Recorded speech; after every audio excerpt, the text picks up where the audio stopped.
Hey everyone, yeah, this is another edition of the Pro-Life Diaries, and I know I'm going to get a lot of comments on this because Piper Palin, Sarah Palin's daughter, just got her hair cut and it's exactly the same like mine, so I know we're going for a serious look-alike contest of thing. I'm an older Piper Palin, of which I am very proud. But anyways, this is not going to be a Pro-Life Diaries edition discussion of one of the first daughters. I would just like to read to you if there's, I don't think there's any video on the internet about Sarah Palin's speech at in Johnstown, Pennsylvania, and I would like to read it for you because I was just absolutely moved to tears. And want to share the governor of Alaska's pro-life speech with all of my fans out there. And she said, "In this same spirit, as defenders of the culture of life, John McCain and I believe in the goodness and potential of every innocent life. I believe the truest measure of any society is how it treats those who are least able to defend and speak for themselves, and who is more vulnerable or more innocent than a child. When I learned that my son Trig would have special needs, I had to prepare my heart for the challenges to come. At first, I was scared, and Todd and I had to ask for strength and understanding. But I can tell you a few things I've learned already. Yes, every innocent life matters. Everyone belongs in the circle of protection. Every child has something to contribute to the world, if we give them that chance. There are the world standards of perfection, and then there are God's, and these are the final measure. Every child is beautiful before God, and dear to Him for their own sake. As for our beautiful baby boy, for Todd and me, he is only more precious because he is vulnerable. In some ways, I think, we stand to learn more from him than he does from us. When we hold Trig and care for him, we don't feel scared anymore. We feel blessed.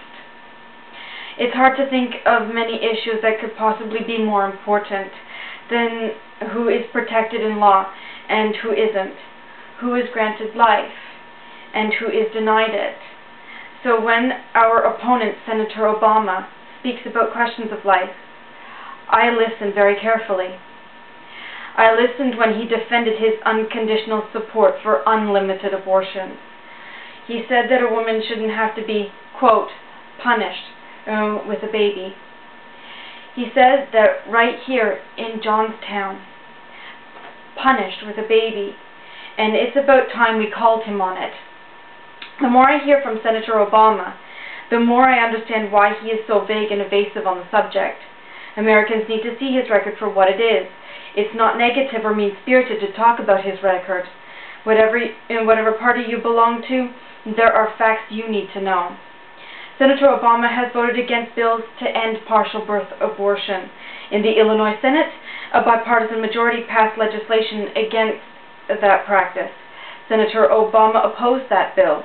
He voted against it in committee and voted present on the Senate floor. In that legislature, present is how you vote when you're against something but don't want to be held to account. Senator Daniel Patrick Moynihan, a Democrat, described partial birth abortion as too close to infanticide. Barack Obama thinks it's a constitutional right, but he is wrong. Most troubling as a state senator, Barack Obama wouldn't even stand up for the rights of infants born alive during an abortion. These infants, often babies with special needs, are simply left to die. In 2002, Congress unanimously passed a federal law to require medical care for those babies who survive an abortion. They're living, breathing babies, but Senator Obama describes them as pretty viable. This merciful law was called the Born Alive Infants Protection Act. Illinois had a version of the same law. Obama voted against it. Asked about this vote, Senator Obama assured a reporter that he'd have voted yes on that bill if it had contained language similar to the federal version of the Born Alive Act. There's just one little problem with that story. The language of both state and federal bills was identical. In short, Senator Obama is a politician who has long since left behind even the middle ground on the issue of life. He has sided with those who won't even protect a child born alive. And this exposes the emptiness of his promises to move beyond the old politics.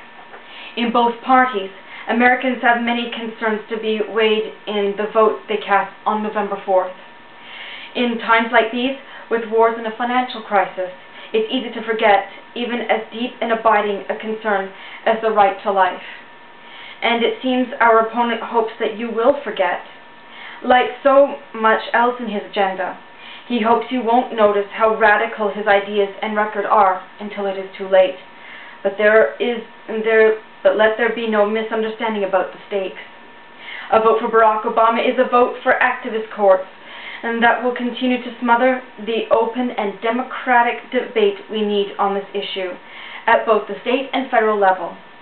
A vote for Barack Obama would give the ultimate power over the issue of life to a politician who has never once done anything to protect the unborn. As Senator Obama told Pastor Rick Warren, it's above his pay grade. For a candidate who talks so often about hope, he offers no hope at all in meeting this great challenge to the conscience of America. There's a growing consensus in our country that we can overcome narrow partisanship on this issue and bring all the resources of a generous country to the aid of both women in need and the child waiting to be born. We need more of the compassion and idealism that our opponent's own party, at its best, once stood for. We need the clarity and conviction of leaders like the late Governor Bob Casey.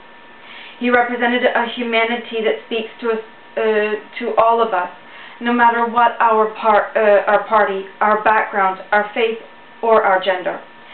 And no matter what your position in this sensitive subject, I hope that spirit will guide you on Election Day. I ask you to vote for McCain-Palin on the November 4th and help us to bring this country together in the rational discussion of compassion and life. These are the words of the dear Governor of Alaska, Sarah Palin, and I wanted to share them with you. And a true heroine in the fight for life. I want to thank you all for watching this edition of the Pro-Life Diaries. Bye for now.